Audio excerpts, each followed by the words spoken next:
witness to something. So when I say that I bear witness that there's nothing worthy of being an illah other than God, then I am saying that the thing that should answer these questions, or the majority of these questions, should not be my spouse, my children, my job, my status, my money. It should be God. And this is a practical way to assess La ilaha illallah. Because I began by talking, theoretical. Yes, we love God most. Yes, we say that. We all can say that.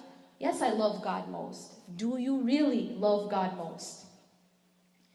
Because the perfection of La ilaha illallah, the perfection of Tawheed is really, this is how you start to see it in practice, is that, yes, if I really love God most, let's go back to the example of the person in love. What happens when a person's in love? Do they have to force themselves to think about the person that they love? Oh, it's 2 o'clock. Okay, I have a reminder in my phone. I have to think about her now. It's time to think about her. Okay, all right, let me think about her. You don't have to remind yourself to think about the one you love. You can't stop thinking about the one you love. It's an obsession. Are we like that with God? Like, really? Are we like that? We say we love God most, right? And we just finished agreeing that one of the consequences of love is that I'm constantly remembering the object of love, the beloved, right? And yet there's a disconnect. I say I love God most, but the thing I'm thinking about all day is actually my job. It's actually my money. It's actually my husband. It's actually my wife. It's actually my kids. So then how do I then claim that I love God most? There is an imperfection. I'm saying something with my tongue, but I am not actually saying it with my heart. I'm not actually saying it with my actions. How does this start to become clear? Well, you're going to be tested. And there will be situations that you're put in where Allah will test you in your love and in those things that you love most. I'll give you an example. If the thing that you love most is money, well, now all of a sudden, God says, okay, yes, you can have a business. That's fine, it's halal. But you cannot deal in interest. Meaning, this can restrict certain things about your business. Well, what do you love most? What do you love most?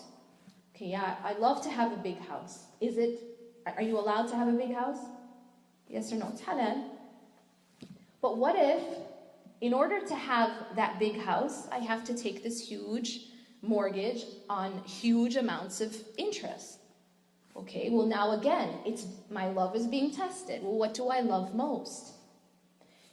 When we really look at this, it's very conceptual, but in practice, we will choose what we love most. And a lot of us love the fancy car more. A lot of us love the big house more, practically. Even though my tongue says I love God most, but practically, what do I choose? I love the car. I love the house. I love to have a lot of money. So yes, okay, I'll sell alcohol. Yes, okay, I'll deal in interest. These are statements louder than the statement of the tongue of what you love most. You will choose what you love most. And that's why you have to be very careful what's filling your heart. If what is filling your heart, if what you really love most, if what's on your mind all day, and the thing that has the power to make you most angry and most sad and cry and all these things is anything other than God, then believe me, that will be what you choose when given a test. That's what you're going to choose. And there's other examples of this. If what I love most is to look beautiful to society, I want to look nice, and believe me, a lot of people are tested in this way, especially women. It's important to me to look good. So now the test comes, well, you need to dress modestly. You need to dress a certain way. Allah puts a dress code down. So now the question is, what do I choose? And for a lot of women, it is a big struggle, and sometimes it's hard because we choose what we love most. It's so important to me that my hair, looks nice, or it's so important to me that I follow the fashion statements. And so then again, when we're tested, this is what we choose. The natural next question is usually, okay, we start to pinpoint what are these things that have too much importance in my life. How do I make Allah number one in reality, not just lip service? And I'm going to get into that, leave you with just a couple practical steps or practical recommendations. You'll find that the other aspect of taking, remember the example I started with about the gas tank and the orange juice? Remember that? Okay, I'm going to come back to that. The reason is that I alluded to this, but when you put orange juice in a gas tank, the car doesn't work, but it also breaks the car. So now I'm going to actually touch a little bit about emotional pain and devastation, and the pain that actually is associated with false attachments. Allah subhanahu wa ta'ala, we said, He created the heart to be filled with God, to be filled with the love of God, first and foremost. If I fill it with something other than God, guess what else happens? Besides failing these tests, I actually hurt myself. I'm actually causing myself an excruciating amount of pain. And so when you look at those things that you answered, suppose it's your job, or it's school, or it's your spouse, or it's your children, guess what happens? That very thing, your job, or your money, or your status, or your children, or your spouse, also will be that which hurts you the most. Will also be the cause of your greatest pain. Your deepest and most constant pain. Am I right? That very thing. If it's money, it's constant anxiety, constant agitation, constant anger, worry. That thing that you're loving as you should only love God actually will be that which hurts you. So it's kind of like you're the one stabbing yourself in the heart. You're doing it to yourself because you're taking that thing and you're loving it in a way that it was not intended to be loved. And I think it's a little more obvious when it comes to material things, right? Money, status, these things. But what's less obvious, and this is one of the things I focus a lot in my book on, is people. And I think that the reason this is not obvious is because obviously we're never told, naturally we're supposed to love people, right? It's a good thing to love people. So then why do they cause us so much pain? What am I doing wrong? And I think that especially a lot of women ask this question, well, but I'm supposed to love my husband, but why is this relationship so painful? Or I'm supposed to love my children. Why are they growing up and causing me so much pain then? What am I doing wrong? And honestly, I think this is something that for so long has not really been addressed. There is a proper way to love, and there is an improper way to love people as well. Not just money, not just cars, not just big houses, but we are also not supposed to take people and put them at the center of our universe. Even if it's your own kid, even if it's your own child. There's a reason why Allah told Prophet Ibrahim a.s. Have you guys reflect about this story? What did Prophet Ibrahim a.s., what was he commanded to do? Sacrifice who? That person in his life who he loved most. Why? Did Allah really want him to kill his son? No. What is Allah doing? He is testing him, but there's something else. When he was able to take that decision, and he was going to do it, what was he really saying? He was saying, Allah, I love you most. He was saying with his whole heart and all of his actions that Allah, I love you most. And so what Allah is doing is actually sort of training him and freeing him and cleansing him of anything else that could compete with the love of Allah subhanahu wa ta'ala. And after that, he didn't kill his son. It wasn't about killing his son. It was about killing the false attachment. It was about killing the false attachment. So it can be to your children too. It can be to your husband. It can be to those who are halal for you to love. It is halal for you to want money. It is halal for you to love your spouse and your children. But the problem is when we love them in the wrong way. We love them as we should only love Allah subhanahu wa ta'ala. Now, the question then comes, okay, practically, well, how do we start to change that? And the concept of, which brings me back to the title, the original title, Reclaim Your Heart. It's this idea that we give our hearts to these other things. We give our hearts to things of this life, the people in this life, the status, the money, the things that are temporary. And when you give your heart to something that is not intended to have your heart, then that's when your heart breaks. The idea is we need to take it back and we need to give it to Allah subhanahu wa ta'ala. That means now that we continue to love. Nobody's saying that you don't love these things. But what happens when you love God most is now your love for these other things become healthy love and not unhealthy love. Because believe me, when you take the creation, whether it's your spouse or it's your children or it's your money or it's your status, and you put it at the center where God should be, that is not a healthy love. And it's not a peaceful love, and it's not an enjoyable love. In fact, it's very, very painful and it's very torturous. So if you find that there's some relationship that you have, whether it's with your job or with your money or with your family, that is just incredibly unhealthy and is causing you so much pain and anxiety, know for sure that there's a problem in the way that you're attached to it. There's a problem in the type of attachment. There's a problem in the love, the type of love. Don't think that you're loving a lot because you're obsessed. In fact, you're harming that which you're loving in that way.